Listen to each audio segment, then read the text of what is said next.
Ladies and gentlemen, welcome to the world famous Jonesy and Brown show. That is Mike Jones. I am John Brown.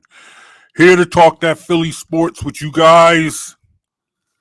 Shout out to everybody who's got a basketball team with 9 wins, at least 9 wins.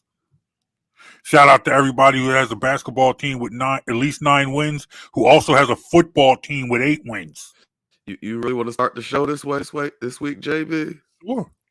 I mean, unless you got a better way to start the show. I'm just saying because I've been avoiding the basketball talk. I've been avoiding the basketball. But come on, bro. I get it. All right, I understand you have been. Let's go. I'm with it. Let's go. I got. All right. You know, apparently you have something on your mind. You have something you would like to get off your chest. So who am I to stop you? If you got something on your chest, go ahead. No, is that right? Mike Jones has time today. Let's get into it. Let's have it. What you got? In 2013, 2014, somewhere there, way back, a long time ago. Mm-hmm. My basketball team told me that they didn't want to be mediocre anymore. Mm-hmm. My basketball team told me they didn't want to be a team that was stuck in NBA purgatory of the first and second rounds. So they were going to go through an extreme process to change those results. Mm-hmm. This is what they told me. Yes, I remember. And then there were some years that were bad. I mean, bad. Very bad. 10 win bad. And I was still a fan of this team because I knew they had a plan. Mm-hmm. Then, at some point, they went from collecting assets to starting to collect talent, using those assets, drafting players. Mm-hmm. You draft a center, then you draft another center, then you draft another center, then you draft a guard that's hurt and scared to shoot. Then you draft another guard that's hurt and can't shoot. And then you trade for some guy who leaves for nothing. And then you overpay the other guy you trade for. And through all of this, you never get out the second round. Which is exactly what you told me you were putting me through all this stuff for in the first place. Well, so that we could get past this point and be a real contender. You put me through all this. And we still can't get past the second round, but it's okay. Because then, all right, we're going to go get James Harden.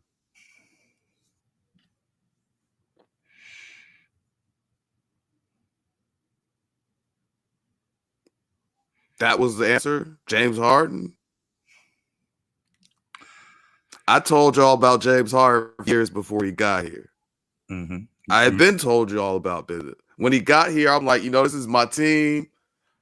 I'm going to jump on board for the best. I hadn't told y'all about James Harden. Mm-hmm.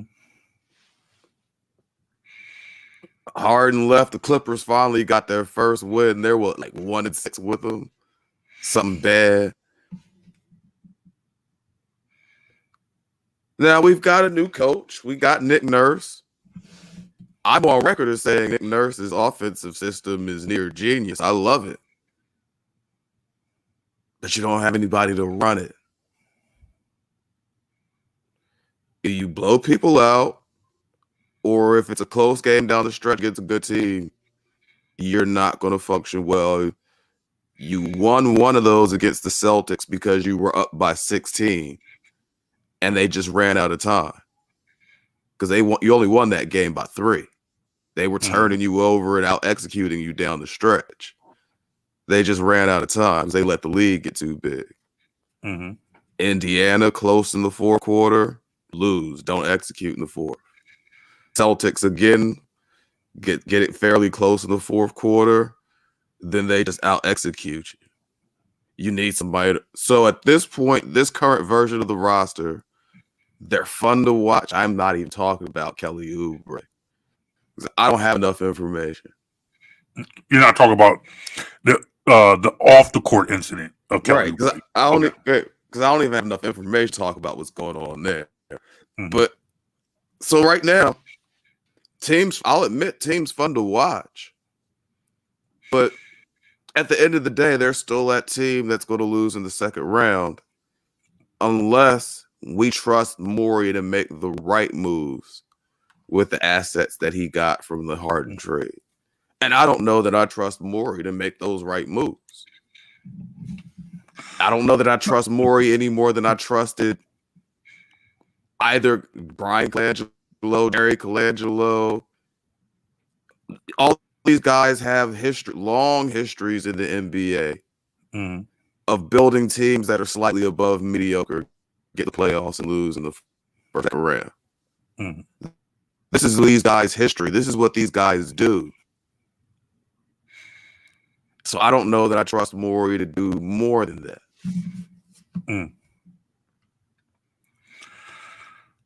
Wow. Maybe we should have started with the Eagles. I don't know, man. I tried to warn you.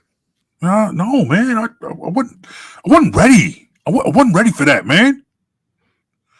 I'm still looking at I will put it to you like this. They're 9-3. They're 9-3. Yes, they'll probably they're win. They're 9-3, and I'm not going to be the one to sit here and come on and talk to you. You know what? Now they've made me a believer that thinking this is the team that's going to climb to the mountaintop and win it all. However, I will say I am enthusiastic enough to at least take a we'll see attitude. Let's see where this goes.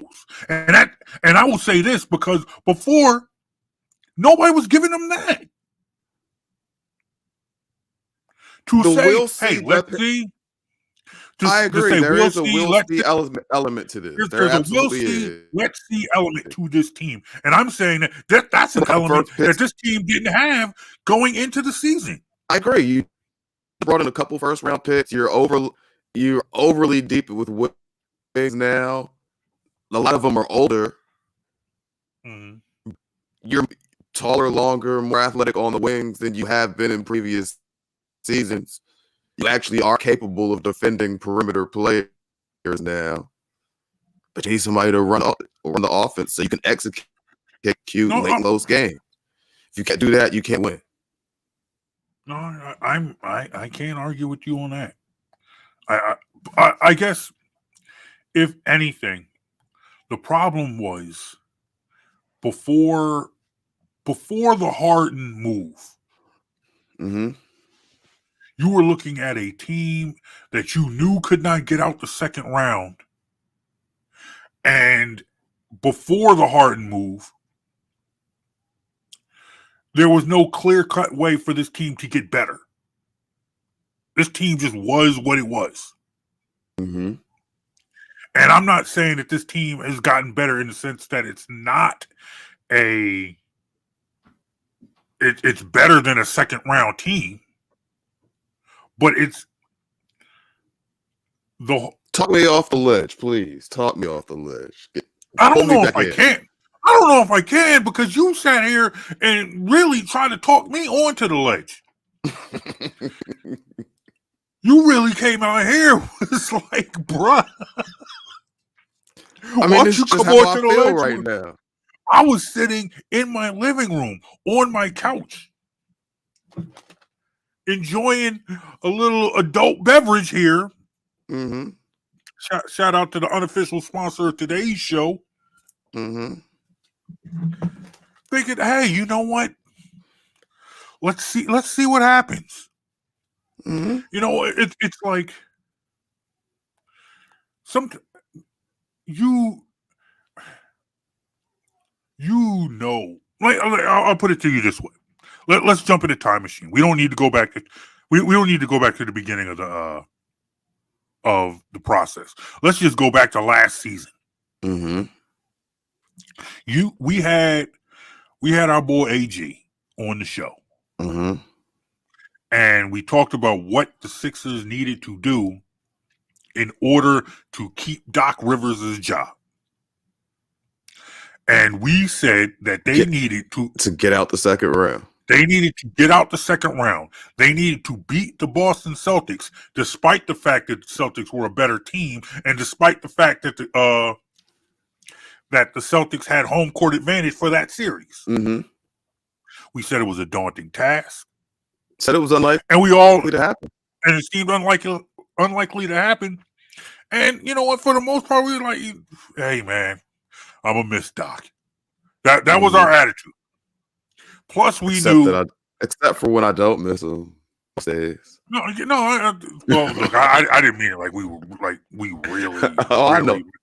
Oh, I know. Yeah, we don't. Yeah, but nonetheless, it was like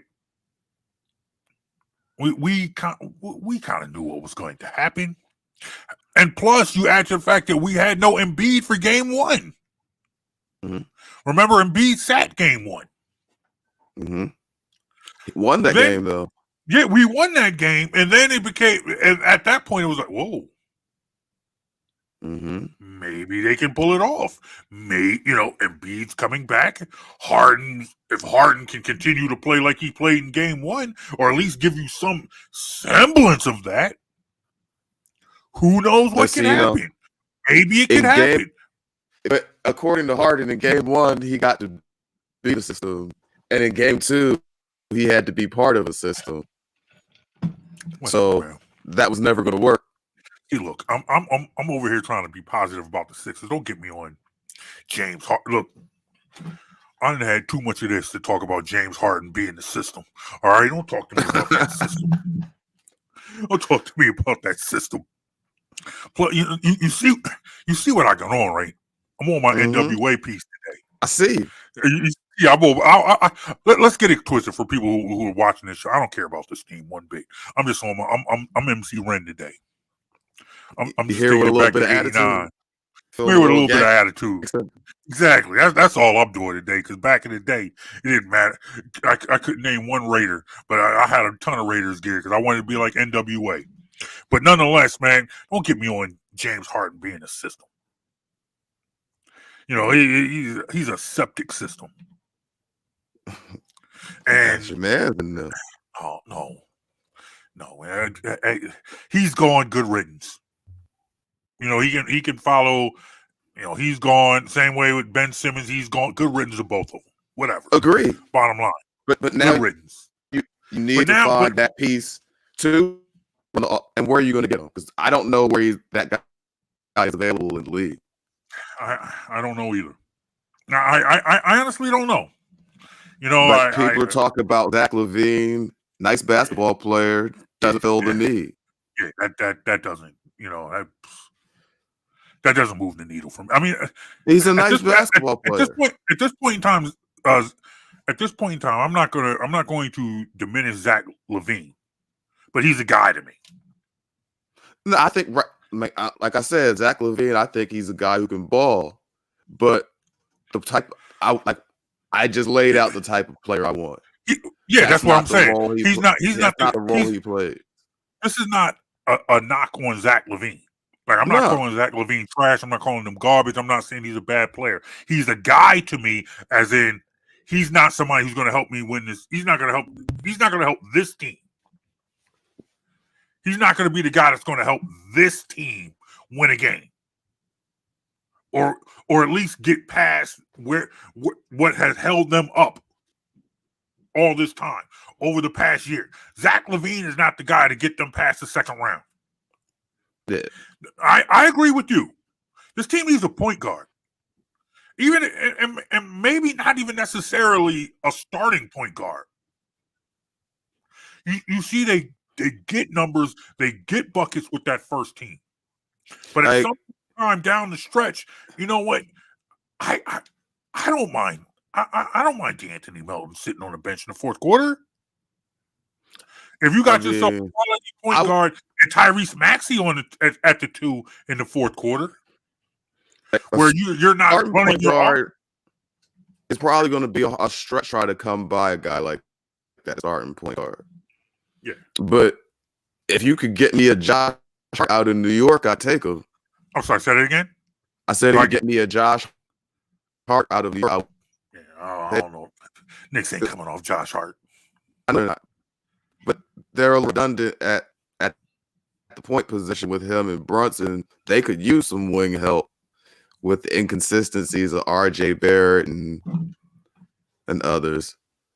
I'm just saying it could be a tenable deal. I don't know that, especially it being the Knicks, that the deal is likely to happen. Trading them within the division, within the season, yeah. Right. That's what I'm thinking. That type of player, Mm-hmm. it don't necessarily have to be a starting point, but somebody who I could trust to make good decisions. It would go a long way on this because DeAnthony Melton, good defender, can get hot and make some shots sometimes. You putting the ball in his hands to run your offense? Melton? No. Pat Bev, you putting the ball in his hand to run your offense? No. No. We all love Tyrese, but we know what Tyrese does. Yeah. And Tyrese gets buckets. He does get buckets. And he's played at he has raised his level of play. Do you at least agree with that? He has raised his level of play this season. He's a high level baller. You're willing to say that? You feel comfortable saying that Tyrese Maxey is a high level ball player? Yeah. This season. He's nice. Okay. He's just a two guard. No, I understand. So okay. So you would take Josh Hart. What about another name I've thrown out there, and it's kind of been like my crutch name. What about like a Kyle Lowry? I would do it. I would absolutely do it. You limit his minutes, but he's familiar. Mm-hmm. He's familiar with Nurse's system. You know he's a good decision maker. You know he's a low turnover guy. Mm-hmm. He'll give you effort defensively. Yeah, you just play him 30, 35 minutes a game. But but to me, that's what I'm saying. Like if you keep him to 25 minutes a game, it could work. You bring in a Kyle Lowry, he doesn't have to be the starting point guard, I don't believe. I agree. I would rather him be the finishing point guard than the starting point guard. Right. Play those high leverage minutes. Into the second quarter, into the fourth. When you need to run your offense and get a bucket. Right. And not necessarily from Kyle Lowry, but somebody who can get Joel Embiid in the right position. Mm-hmm. Someone who can get Tyrese Maxey in the right position. We got all these wing players right now. Somebody who can run your offense and get your players the shots that they need. Because quite frankly, unfortunately, that's not Tyrese Maxey yet. Right. He can get his own buckets. And I will explain something. I know I've said this to you before, but to whoever is listening, you said that's not Tyrese Maxey yet. I've never seen a player who does not have those instincts by this point in their life to develop them. Doesn't happen. Not once you've gotten this far. That's just not who Maxey is. No, I understand. The skill set of dribble, pass, and shoot, he'll improve at all of those. But the instinct is the instinct. Mm. I get it. I understand. I truly, truly understand. Well, let me ask you, so you admit that Tyrese Maxey is playing at a higher level. You believe he's a star. Yeah. And Joel Embiid has been Joel Embiid. Mm-hmm. I like the way the team is constructed. Mm-hmm. It just has a big hole in the whole plan. There's one piece missing. Mm-hmm. You play against lesser teams, it won't matter. You'll probably blow them out anyway. Has Joel Embiid missed the game so far this season? Not that I remember. He's been listed on the injury report a bunch of times with hip soreness, but he's been playing. He's been playing 12 so far. What, Sixers are 9-3. Mm-hmm. He's played 12 games. He's played 12 games. 12 games, averaging 32 points a game. Mm-hmm. So he's still playing so far.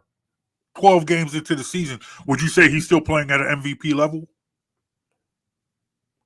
Or at an MVP, I wouldn't say necessarily he's the MVP, but he's playing at an MVP level. MVP level, at an MVP level, he's playing like one of the best players in the league. Yes, absolutely. Okay. So you also said, you said on the show, and you said to me personally that you felt like Nick Nurse's offense, the offense that he is running, is brilliant. You called it Brilliant. brilliant. Brilliant is the word that you use. What makes it Mm-hmm. so brilliant? And in your opinion, what's the difference between the way Nick Nurse is running his offense and the way that, and whatever pissed you off about Doc Rivers and what he didn't do? What is Nick Nurse doing that Doc Rivers wasn't doing? All right, so, and I don't want to just sound like I'm bashing Doc Rivers on this one, But you because this is can if you something, want to. but that's not what this is, because this is honestly something that a lot of NBA teams and coaches, it's just a basketball philosophy thing where they run like, and you heard me mention this before when we had Anthony Gilbert, or where we try not to delve too deep into the X's and O's where we lose people, but it's not a 1-4 offense that Nick Nurse is running. It's a motion offense, which means more people touch the ball. There's more movement away from the ball. There's more ball move, like passing of the ball. So it's more of an equal opportunity offense, which makes everyone a threat. It's in my opinion, a much more effective offense than just telling one guy, you have the ball in your hands, go make plays for people. That's why it's called a 1-4. One guy with the ball making plays for the other four. Or like Kobe's favorite play, the 1-4 flat. Other four y'all are on the other side of the court. Get away from me. I'm going. But that's the 1-4. I got the ball in my hands. Y'all all have to play off me. If you don't have LeBron James, don't run a 1-4. I understand.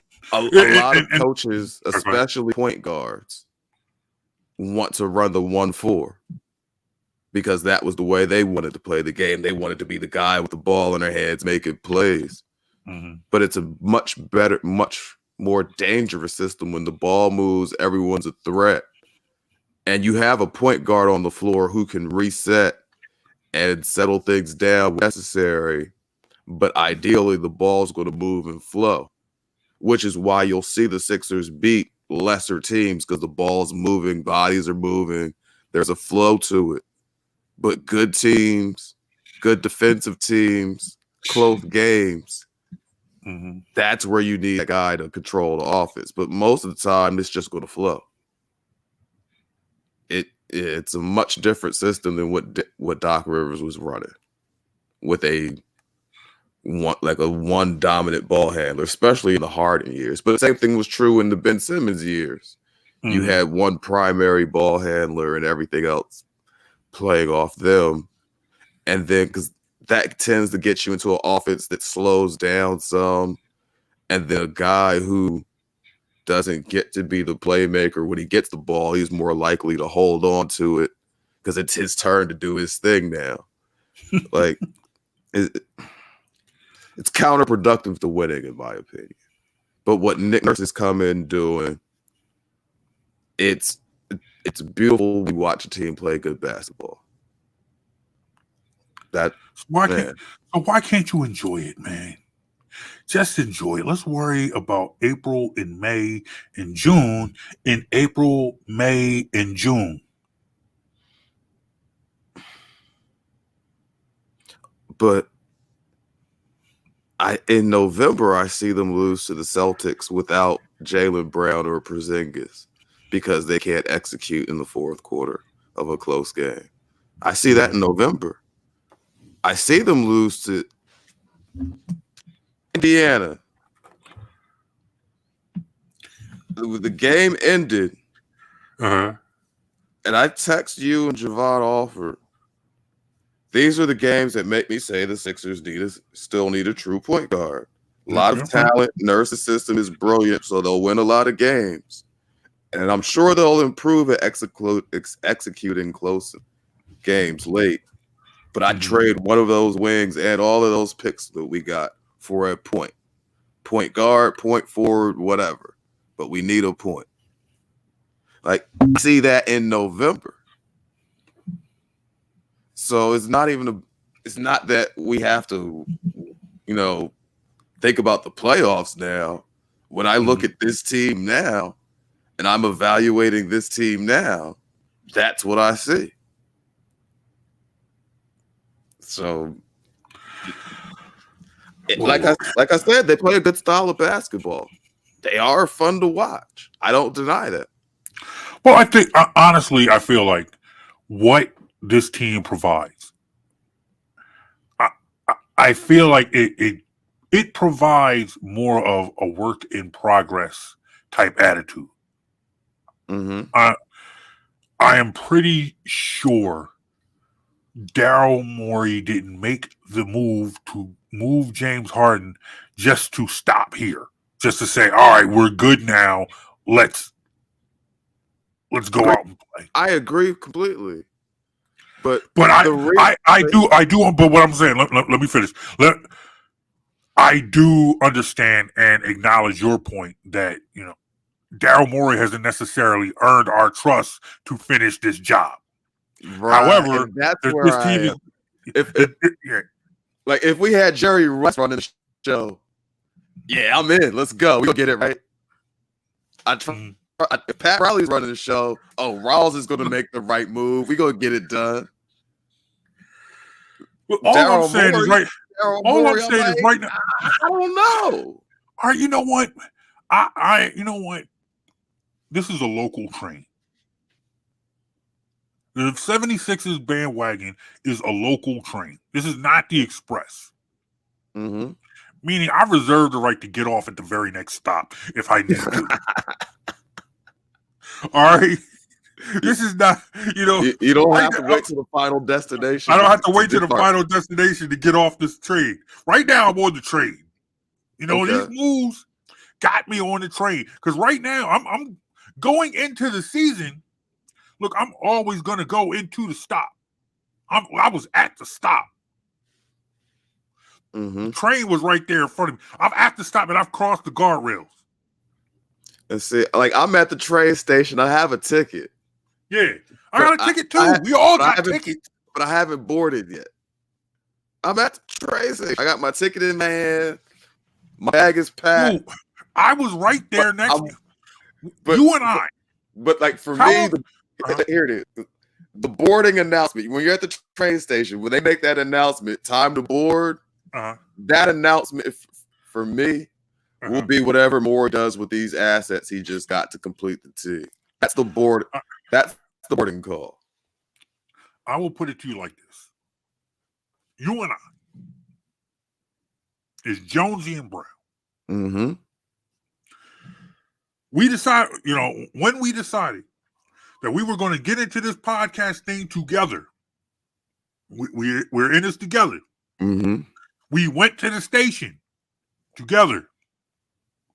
We bought our tickets together. We got up on the boarding platform together. Watched the train come in. And we were both looking at this train like, you know what, man? Yeah, you know what? When the train pulled in, we were like, I don't know. You know what? I'm thinking no. And then they showed some amenities. They made some changes. They did some things. And I'm like, look, you know what? I'm gonna get on this train because this is not an express train. This is a local train. Mm-hmm. You and I, we are on the Broad Street line. I'm still waiting for him to put the safety report up. I know this train's not about to crash. I'm telling you right now, we're on the Broad Street line. We're at Fern Rock. But when you get on the train, plane, anything, they got to have safety inspections posted so that you're not likely to crash. Look, I don't see those signs. I don't see those safety certificates anywhere. Like, did you pass your inspection or are we about to crash? That's because you're Mr. Astute. You're Mr. Let me wait for the safety instruction. I just got on the train.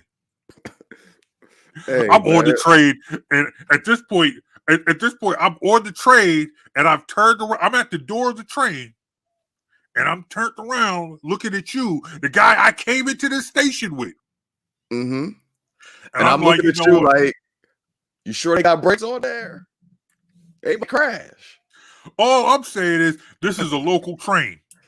Local all trains can local crash trains. too. No. What I'm saying is, Local trains can crash. what I'm saying is, however, if at the side of if I feel like this train is kind of rickety, we're at Fern Rock. Remember, all right? I'm getting off in Ollie. All right, I'm getting, and I'm not going any further. And it's like, look, you know what? I'm just saying, hope you make it to Aldi safely. If I make, I'm gonna make it to Aldi safely. All right, that's the risk you take. And you know what? If I don't, I got a whole podcast to talk about all my injuries and how hurt I am, and I'm gonna make my case. I feel But you. I look, bruh. I'm saying I'm not calling this team a championship team, but I like what I'm seeing so far. And to be clear, I am admitting this team is fun to watch. They play an enjoyable style of basketball.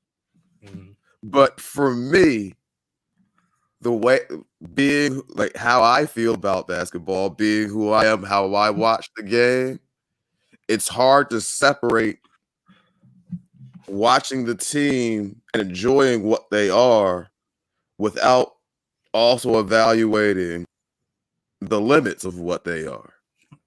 And as constructed, their limits. You and I look I at like this the potential, but differently. the limits. You and I look at this differently in the sense that we're looking at this team and we see the same thing when we see this team. Mm-hmm. It's not in our view of the team. Right. However, you are leery of getting on the bandwagon because you're like, I like what I see, but some some changes need to be made. And I don't trust the guys pulling the strings. And it's like, look, it's like, what happens when this messes up? Like I said, if I trusted Morey, I'd feel a lot better about it. I feel the same way, and I'm like, look, I reserve the right to get off this train when it messes up. I am trusting that I will not be when this train crashes. I'm trusting I'm gonna be all right. In the sense that I got a meeting to talk about it. I understand. And you know me, I'm not afraid of receipts, so I'll be the one. I'll come right on here and say, hey, Daryl Morey, I trusted you, and look what you did with my trust. Daryl Morey, I gave you the benefit of the doubt, and look what you did to me. See, that's where I am. That's what I will put my black hat on, and I'll put this Raiders shirt back on so I can be gangster. And that's where I am. I'm tired of giving people the benefit of the doubt. This whole process is all about giving people the benefit of the doubt. You had to give Sam the benefit of the doubt. He had no track record as an NBA exec, and he tells you he's coming in and gutting your roster and rebuilding it. You got to give him the benefit of the doubt. But he doesn't get to finish his thing, and Colangelo comes in. And his history says mediocrity, but you got to give him the benefit of the doubt. And then he leaves and gives the job to his son, who was like, what did you really do to earn this job? But you're here now, so I got to give you the benefit of the doubt. And Brett Brown, you have no head coaching experience, but you were a player development guys with the Spurs, and they won a lot. So we got to give you the benefit of the doubt. And then Doc Rivers, you did win that one ring, even though you blew more of the playoff series leads than anybody ever. You got that one ring with three Hall of Famers and the high IQ points. So we got to give you the benefit. Like, nah, nobody else gets the benefit of the doubt. Ben Simmons comes in like, nah, I ain't shooting no jump shot, but he'll develop it. He'll figure it out. Give him the benefit of the doubt. Nah, we not doing that no more. Show me something. That's where we are.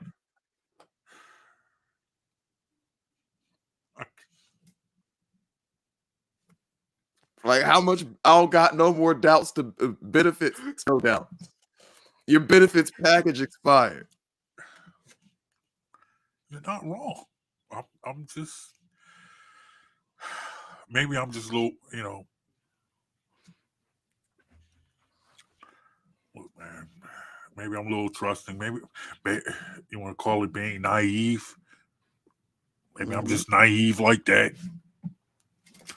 I got it. I'm just like, look, bro. I don't know where it's going,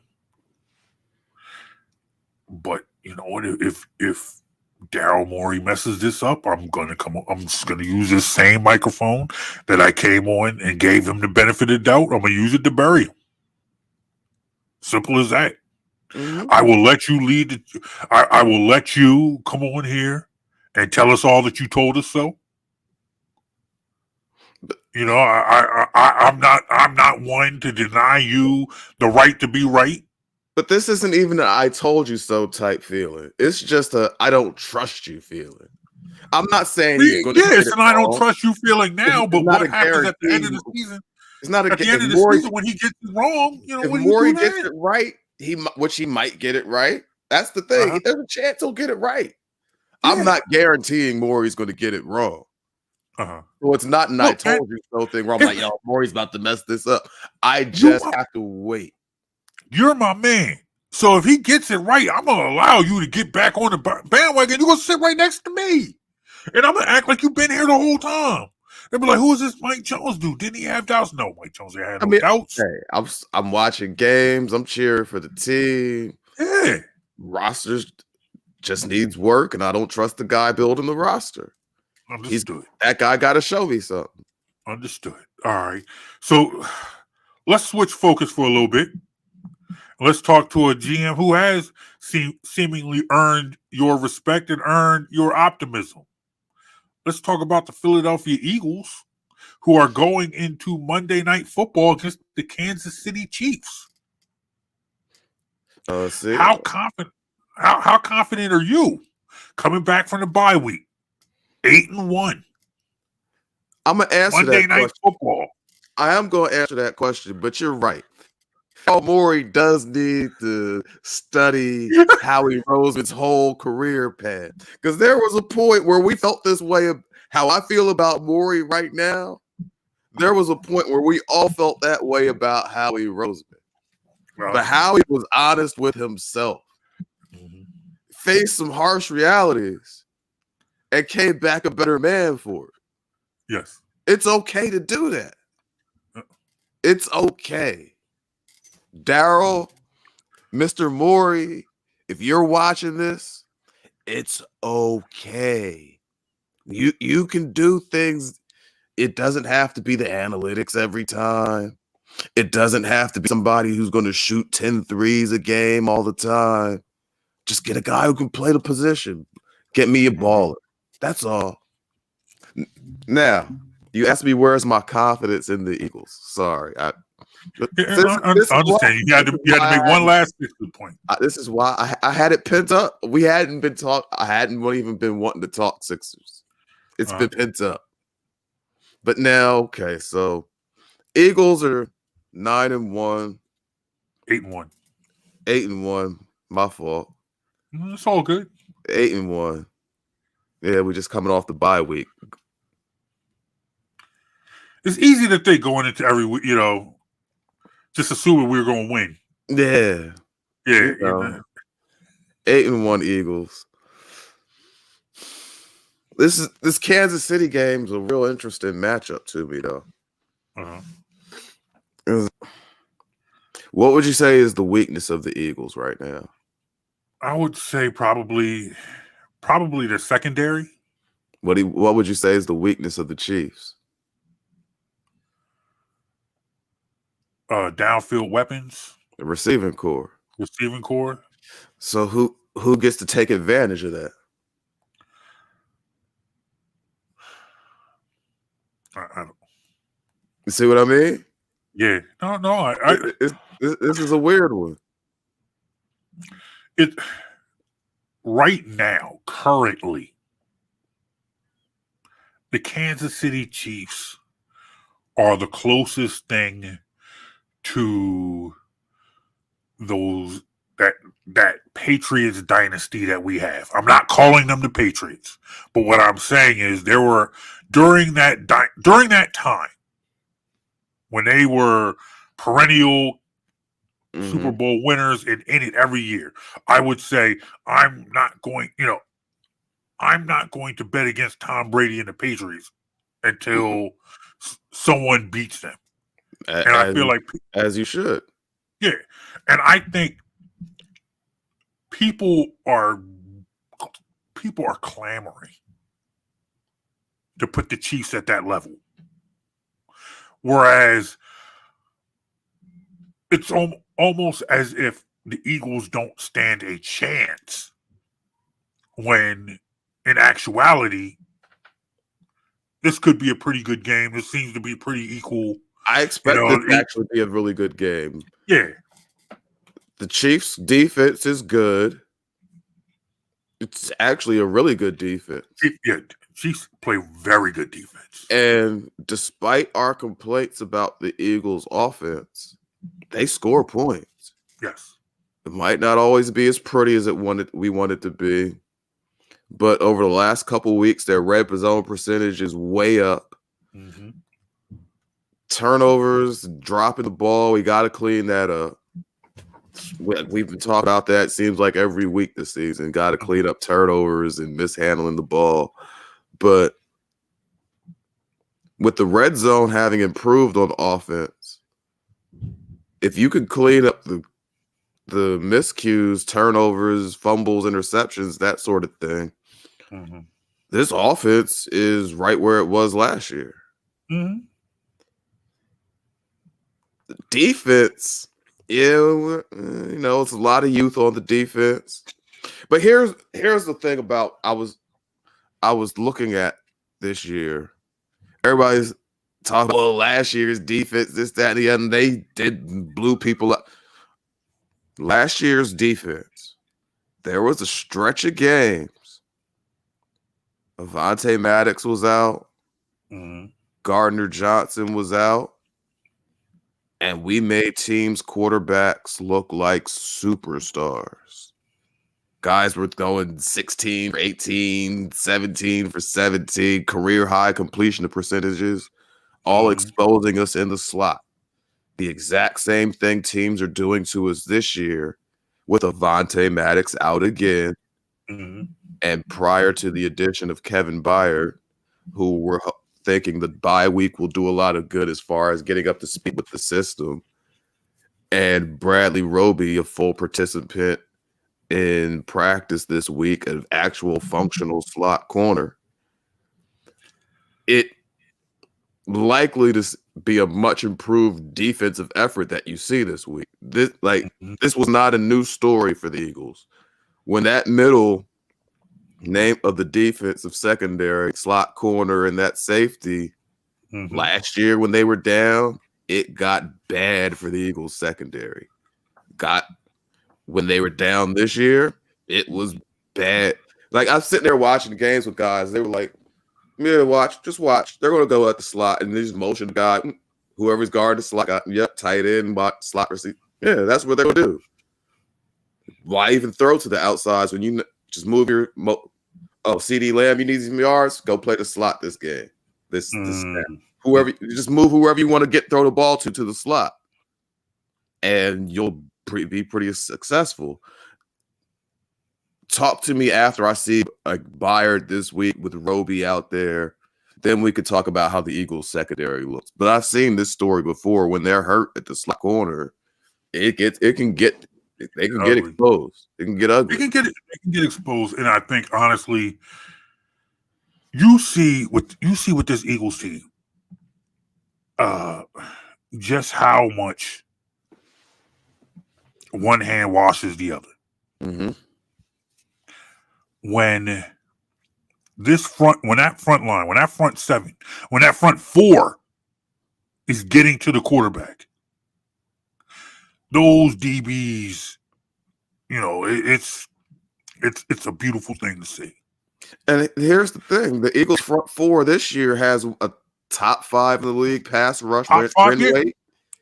But But If you can't cover receivers, quarterbacks will just get the ball out because they know guys open. Yeah. But that's just it. And that's kind of been, how quarterbacks have been able to move the ball against the Eagles. Getting that ball out quick. Throwing it to the slot. Dumping it to the slot. It's not even quick to the outsides a lot. It's the slot and the tight end. They're working the middle of the field. Taking advantage of soft coverage. Throwing it to the slot, and letting that open up that downfield pass. And so therefore you have to get to the quarterback. It's all about how uncomfortable this Eagles team can make Patrick Mahomes in the pocket. That's how it's got to be. That's what has to happen.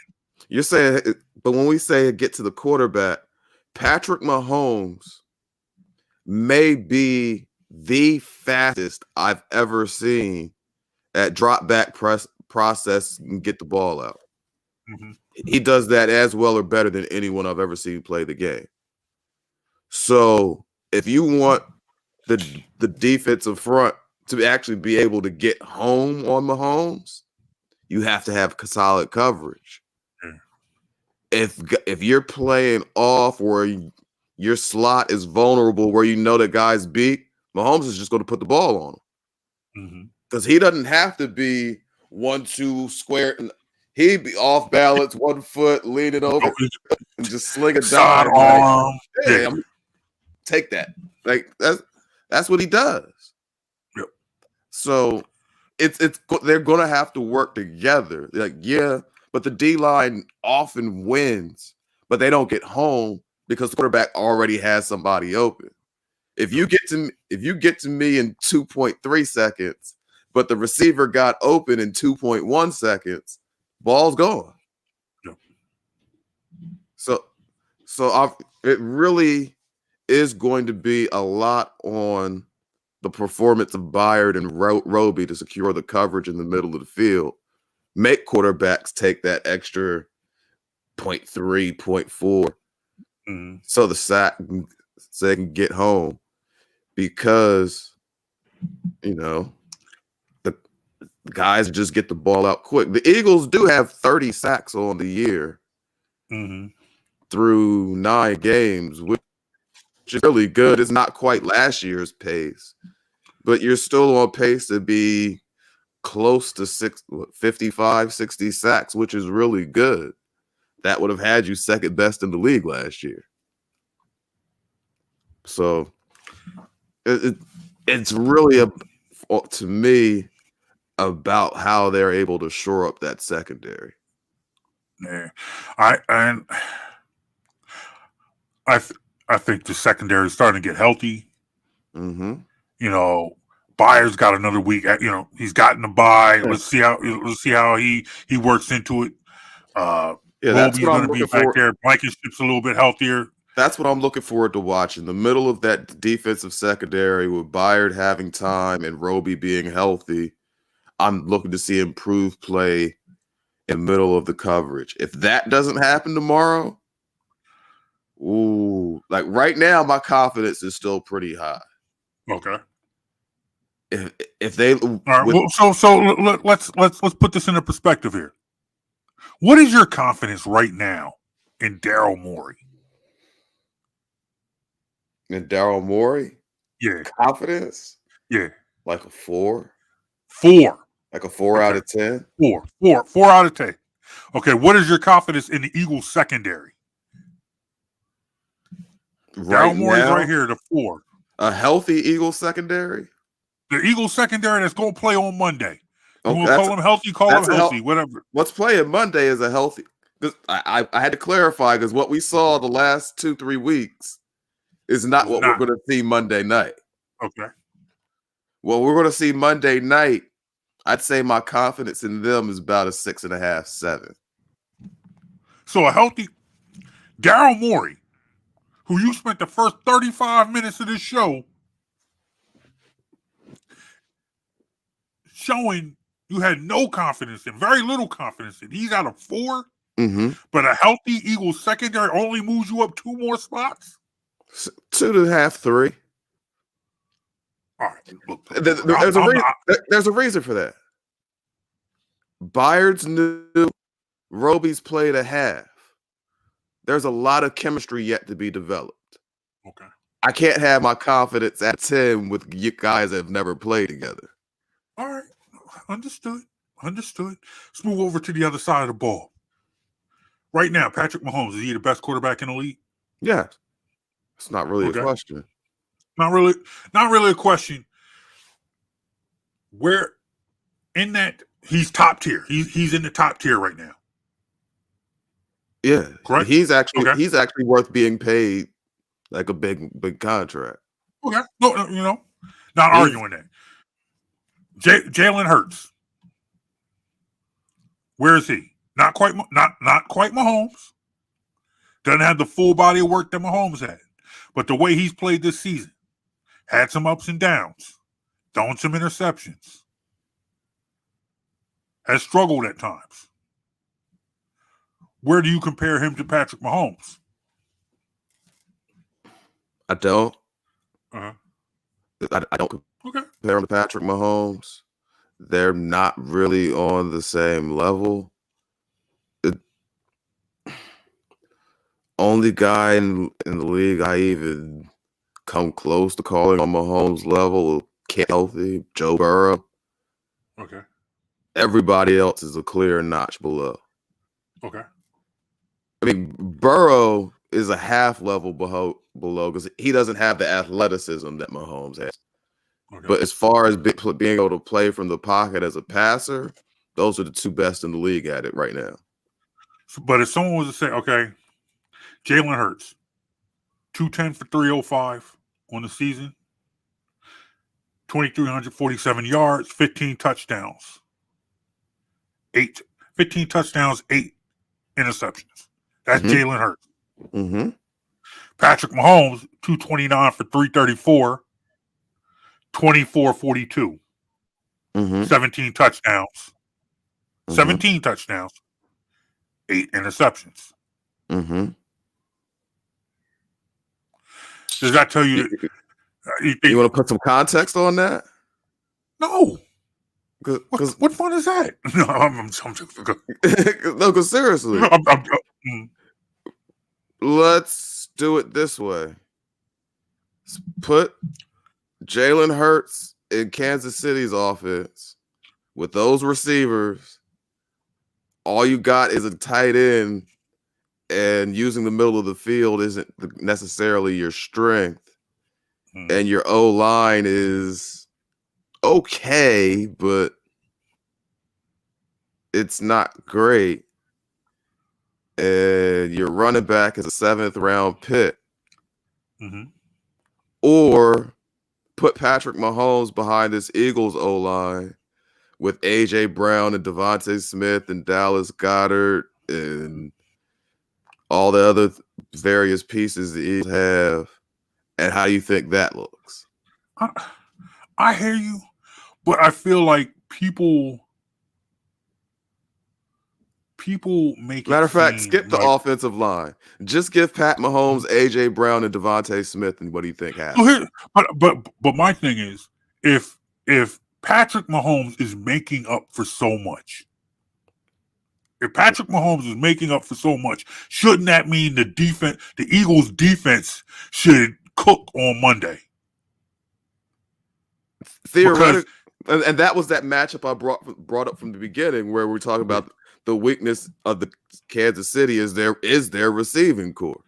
So they're not necessarily in a situation where they're the team that can, even if the Eagles secondary is a little off, they're not the team that should be able to expose them completely, because we're talking about guys who there have been miscommunications, whether Mahomes thought they were running a different route, or the receiver had it wrong, or there have been dropped passes, dropped touchdown. Like Mahomes is having to make up for a lot. Yeah. Whereas AJ Brown, he's catching everything. Devontae Smith, we're mad because he had 3 drops. Like, Patrick Mahomes is throwing to guys who might have had 3 drops in one game. Mm-hmm. We're at a Devontae Smith for 3 drops all year that we didn't like when they happened. Cut him. Get rid of that bum. You see, like, so it's not. But so Mahomes is putting up those numbers, making it work with much less than what Jalen Hurts is working with to put up those numbers. I mean, I guess I'm just trying to kind of figure out how to look at this game. Whereas if we're going to acknowledge that, Patrick Mahomes is making up for a subpar receiving core, absolutely, and a subpar offensive line, mm-hmm. and the defensive line is our strength, and we have an improved secondary. It's been banged up, but it's going into this game healthy. And that's where I said for me, it's going to really come down to how our secondary plays. Because if Mahomes, who can get the ball out quick and accurately, is 1-2 bang and guys open, the corners aren't making him hold that ball the extra second for the D line to get home, Mahomes can make it look bad with average receivers. Because he's one of those guys who can throw receivers open and make receivers look better. He's not the guy who needs a great receiver to make him better. He just needs guys who can catch the ball, and he'll make them look better. I got you. I've heard people. Well, I've heard people say about this fan base, the Philly fan base, that people are looking for revenge from the Super Bowl. I don't believe that because I don't really hear anybody about saying that in February. Yeah, no, I'm with you. I'm with you. This is realistic. Like it's a like games for season games go because it's 2 first place teams in conference. Uh-huh. So litmus test, measuring stick game, whatever you want to call it. Just kind of see where you stack up against the best teams, but it's a big game in the sense that this is one of the best, if not the best team in the AFC.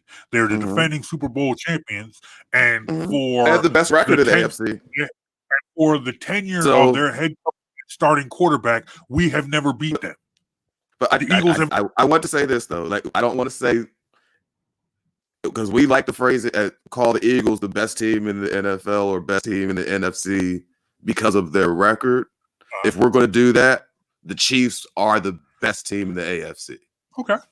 Nobody else in the AFC only has 2 losses. Got you. Got you. No. You look, man. 2 best teams in the league. As someone who loves to call you out when you're wrong and who lives to disagree with you, no, that is a very good point. That is a very good point, and I think that people want to make this about revenge for the Super Bowl, but it's not revenge for the Super Bowl. These are very different teams than what play in the Super Bowl. Both these teams are different. But a win would be great. I would love to see the Eagles come back with a W. So you that always want to when you're playing you're playing anybody who's top of their conference, top of their division, and you're potential playoff implications, all that. Yeah, you want to go win this game. So what's your prediction? Game. What's your prediction for Sunday? Prediction for Sunday. Monday. Predictions for Monday night. Monday night, prime time in Kansas City. The beat the Bears game. Come on, man.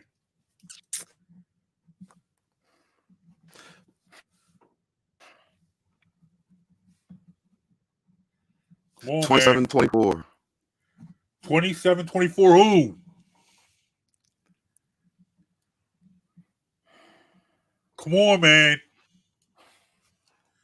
Come on, say it.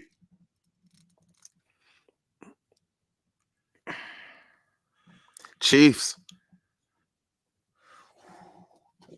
27-24 Chiefs. I agree with you. The Philadelphia Eagles will score 24 points on Monday. But the Kansas City Chiefs are only going to score 20. There you go. 24-20 Philly. That is my prediction. Write it down. Take a picture. I don't care. That is my prediction for Monday. 24-20 Eagles. Jonesy's going 24-27 Chiefs. You let us know what you think of this podcast. You let us know what you think. You hit us up, Facebook, Instagram, or Twix. You know what Twix is. Twitter/X. At Jonesy and Brown. At BITW Sports. Remember, download this podcast wherever you get your podcast from. Hit us up at BITWsports.com. Enjoy the sports. Enjoy Monday Night Football. Me and Jonesy, I don't know if we'll be back next week because next week is Thanksgiving. We'll figure that out. We'll figure something out. And then we'll talk to you guys next week. That's Mike Jones. I'm John Brown. Y'all enjoy y'all weekend. We're out, y'all. Peace.